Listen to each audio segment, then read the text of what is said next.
Galactic sentient broadcast. Target, planet Earth. Begin invasion in 3, 2, 1. Greetings, invaders. My name is Scott. Thanks for watching. This is Book Invasion. Today we're going to be talking about the importance of science fiction. And I'm not here to tell you that science fiction is the most important. I'm not here to tell you that you should be reading science fiction. I'm just going to dive into that topic, pull up some articles and some discussion points just about general science fiction information.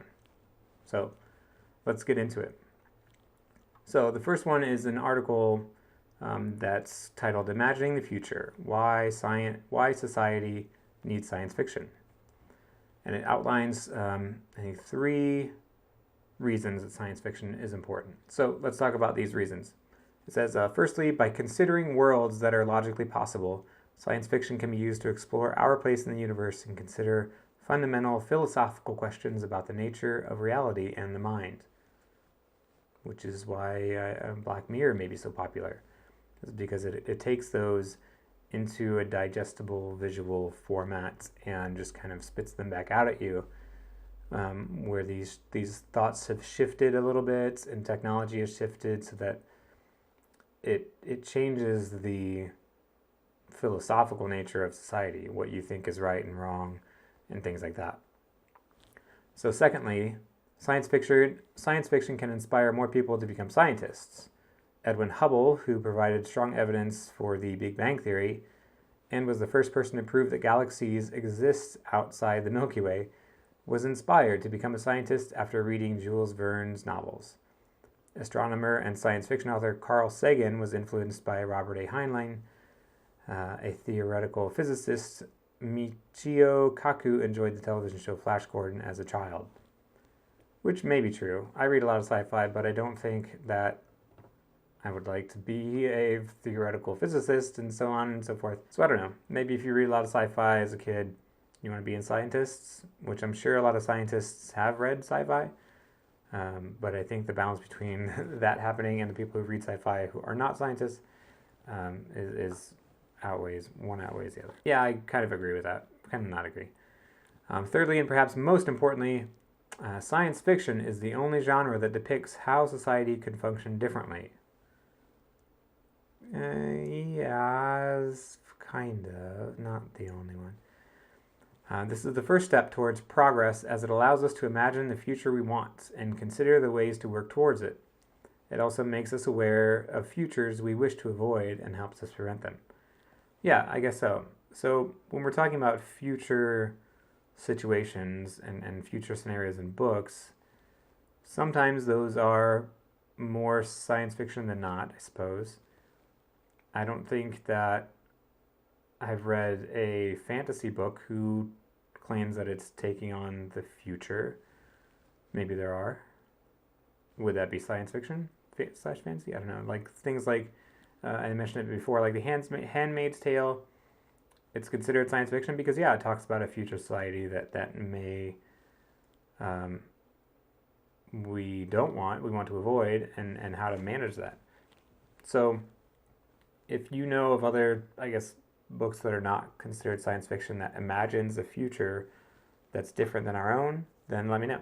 Tell me about them. See what you think about. Tell me what you think about them. Tell me what they are, and maybe I'll read them.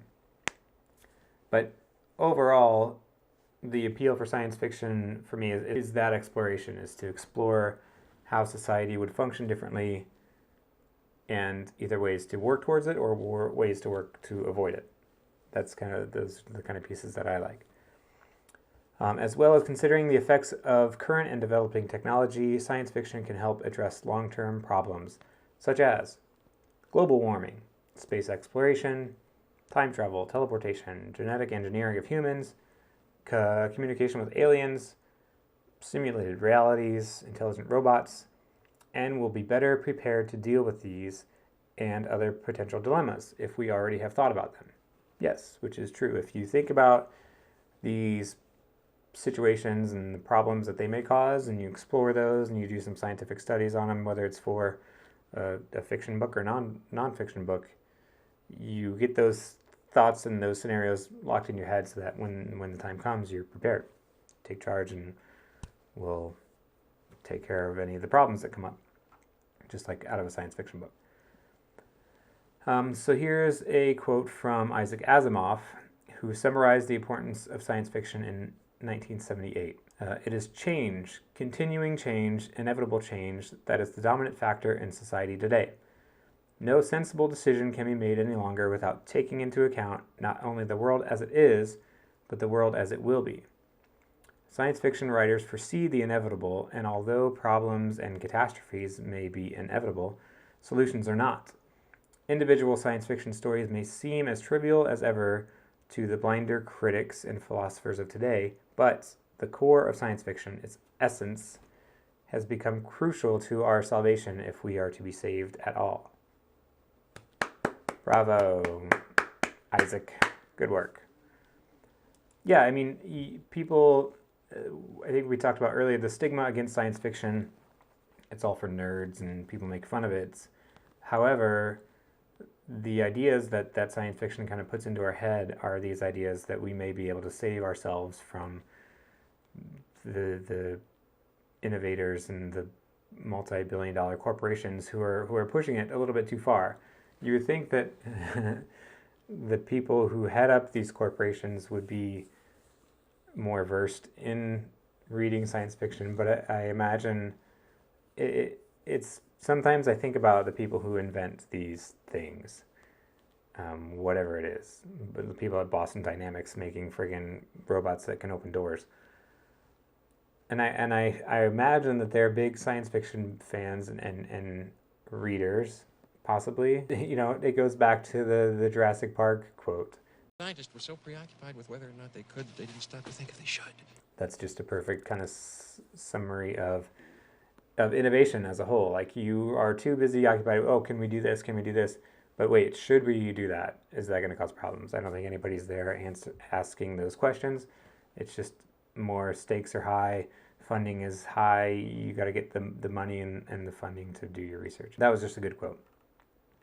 Let's go on to talk about the purpose of science fiction stories. So science fiction is also read with a purpose. Its readers seek to accomplish something, though our motives might be more elusive than those of the authors. Why do we read science fiction? Why do you read science fiction? Why do I read science fiction? The immediate answer for some is escapism, to enter into fantastic worlds that are more exciting than mundane reality. Yes, a lot of people read any book for that. But that is a simplistic answer that fails to explain why we're drawn to science fiction, which, while speculative, often nods to realism and presents a thoughtful perspective on the future, frequently one that's informed by scientific and technological reality. The draw of science fiction is more nuanced than a desire to escape the mundane. Right. So it's just something that I enjoy reading. I enjoy exploring that kind of nuanced thing about the technological future, what my children might be growing up in, to read about it, to explore it, whether they're going into virtual reality and the dilemmas that might occur and the things that might happen about that. So those are just a few topics just about science fiction as a whole, and kind of why the benefit of science fiction to the reader is that we can explore these ideas now, we can work towards them, or we can work to avoid them. And reading those stories and kind of capturing that may seem silly to other people, but to the readers who want to read it for a purpose, we get those ideas, we understand them, and we can kind of explore them in more detail. But thanks for watching, everybody. I really appreciate it. Let me know how you think about these discussion videos. I'll try to continue them as much as I can. Thank you for watching. Bye-bye.